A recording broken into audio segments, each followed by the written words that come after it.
Bonjour à tous, dans cette vidéo nous allons voir comment appliquer le théorème des valeurs intermédiaires ainsi que son corollaire.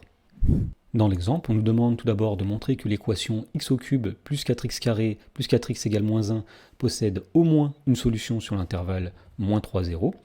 Et dans la deuxième question, on demande de montrer que l'équation x cube plus 3x carré moins 2 égale 4 possède exactement une unique solution sur grand R. Alors pour faire cela, dans la première question, on va utiliser le théorème des valeurs intermédiaires.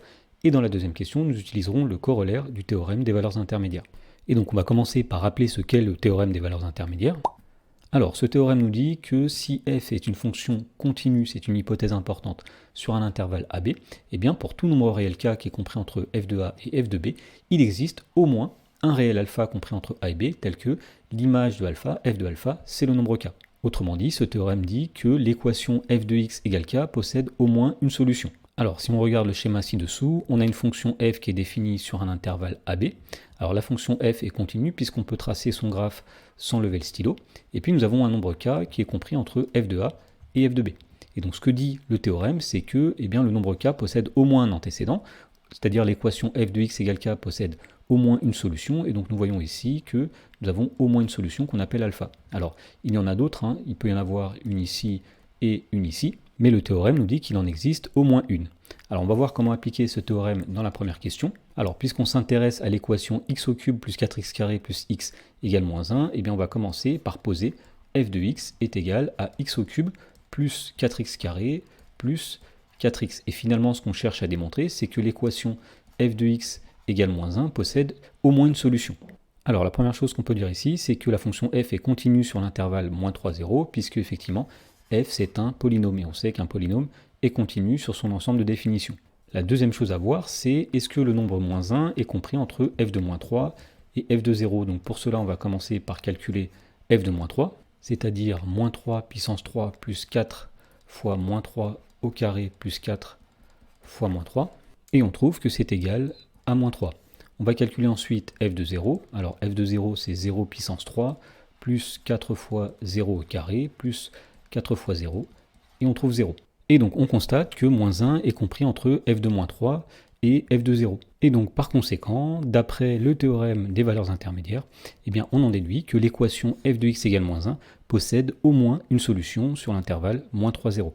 Alors on ne connaît pas cette solution, mais on sait qu'il en existe au moins une. Et en fait, si on représente graphiquement la fonction f, on se rend compte qu'il y a trois solutions à l'équation f de x égale moins 1, puisqu'on voit que le nombre moins 1 possède trois antécédents. Dans la question numéro 2, on nous demande de montrer que l'équation x au cube plus 3x carré moins 2 égale 4 possède une unique solution, cette fois-ci sur l'intervalle grand R. Et donc pour cela, on va appliquer le corollaire du théorème des valeurs intermédiaires, que l'on va rappeler.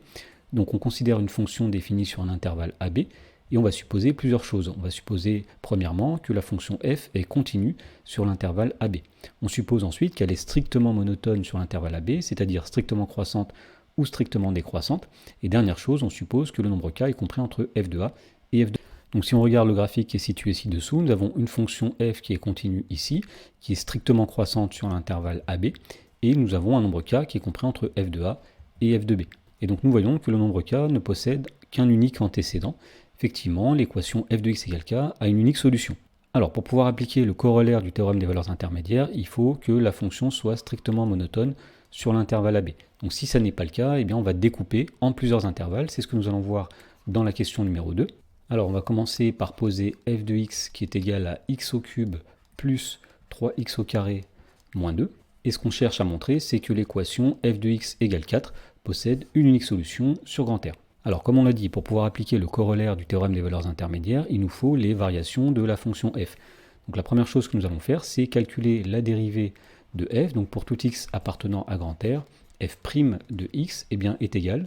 La dérivée de x au cube, c'est 3x au carré, plus la dérivée de 3x au carré, c'est 6x, moins la dérivée de 2, c'est-à-dire moins 0. Alors on peut factoriser cette dérivée, c'est x facteur de 3x plus 6. On peut maintenant faire le tableau de variation de la fonction f en étudiant le signe de la dérivée.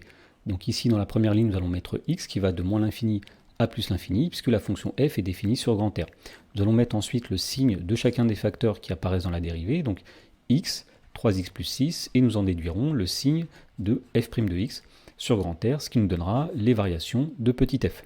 Alors tout d'abord, x eh bien, sera négatif si x est plus petit que 0 et sera positif si x est plus grand que 0, évidemment. Ensuite, pour étudier le signe de 3x plus 6, eh bien, par exemple, on peut résoudre une inéquation. On cherche quand est-ce que 3x plus 6 est supérieur ou égal à 0. Alors ceci est équivalent à 3x supérieur ou égal à moins 6. Et en divisant par 3, ceci est équivalent à x supérieur ou égal à moins 6 tiers, c'est-à-dire moins 2. Et donc nous allons placer moins 2 dans le tableau, donc ici, et nous savons que si x est plus grand que moins 2, 3x plus 6 sera supérieur ou égal à 0. Donc ici nous avons 0, ici nous avons plus, et ici nous avons moins.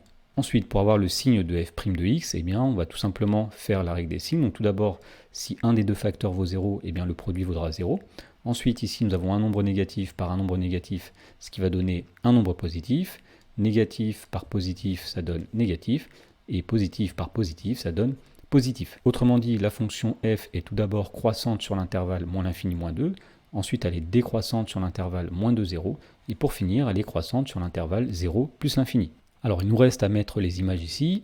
Donc commençons par exemple par les limites en plus l'infini et en moins l'infini. Alors on va admettre, c'est un calcul de limite, que la limite quand x tend vers plus l'infini de f de x, eh bien c'est plus l'infini. Et la limite quand x tend vers moins l'infini, c'est moins l'infini. Ensuite f de 0, quand on remplace x par 0, eh bien il va rester moins 2. Donc ici nous avons moins 2. Et pour finir, l'image de moins 2, quand on remplace x par moins 2 dans f de x, eh bien on trouve moins 1. Voilà, grâce à ce tableau de variation, on est en mesure maintenant de démontrer que l'équation f de x égale 4 possède une unique solution sur grand R. Alors si on regarde le tableau, au départ la fonction part de moins l'infini, elle est croissante jusque moins 1, donc on n'est pas passé par 4. Donc sur l'intervalle moins l'infini moins 2, l'équation n'aura pas de solution. Ensuite, elle part de moins 1 et elle va jusque moins 2, donc elle ne passe toujours pas par 4. Donc même chose, sur l'intervalle moins 2, 0, eh bien l'équation f de x égale 4 n'a aucune solution. Et pour finir, la fonction est en moins 2 ici, et puis elle est croissante jusque plus l'infini. Donc il y a un moment donné où elle va passer par 4, et c'est à cet endroit où il y aura une solution à l'équation f de x égale 4. Et donc il nous reste maintenant à rédiger ça proprement. Donc première chose à dire, c'est que l'équation f de x égale 4 n'a aucune solution sur l'intervalle moins l'infini 0, car le maximum de f sur cet intervalle c'est moins 1. Effectivement, puisqu'au maximum la fonction monte jusque moins 1, elle ne pourra jamais atteindre 4. Ensuite, on va appliquer le corollaire du théorème des valeurs intermédiaires sur l'intervalle 0 plus l'infini. Donc on va dire que sur l'intervalle 0 plus l'infini, tout d'abord, f est continu, puisque c'est un polynôme. Ensuite, sur l'intervalle 0 plus l'infini, f est strictement croissante, comme on le voit dans le tableau de variation. Et enfin, le nombre 4 est compris entre f de 0 et la limite quand x tend vers plus l'infini de f de x. Ce qu'on écrit de la façon suivante, 4 est dans l'intervalle, f de 0 limite quand x tend vers plus l'infini de f de x, c'est-à-dire l'intervalle moins 2 plus l'infini. Et donc on en déduit que d'après le corollaire du théorème des valeurs intermédiaires, eh bien l'équation f de x égale 4 possède une unique solution alpha dans l'intervalle 0 plus l'infini. Et puisqu'il n'y avait pas de solution sur l'intervalle moins l'infini 0, eh bien on peut affirmer que l'équation f de x égale 4 possède une unique solution sur grand R.